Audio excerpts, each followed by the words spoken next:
Ito, chat nyo na. Mamaya, patagin naman natin. Rap trip tayo, no? Rap trip. Sa video, no? Pa NK. Ikaw na yan. Yan ang alam mo.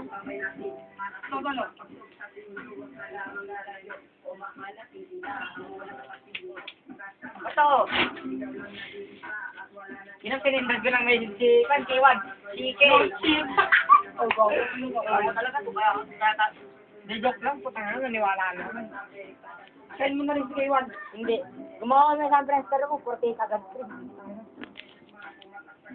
Yun ang si K1. Oo, sinabi niya sa akin, 1.7 tayo. Nag-text pa sa akin na pinabasa ko sa'yo, no? Si Tuklaw. Tuklaw doon sa mga 1.7 tayo. Hindi. Sino? 2-3 uli. Baka hindi si Tuklaw yun. Kung si Tuklaw, hindi tayo nakapagay niya. Nalang nakapagay siyang tao. Oo nga. Ito, si Tuklaw, mabait talaga yun. Mag-NSP na nga siya. Hindi si Tuklaw. Kaya, Ardep, kaya, ano.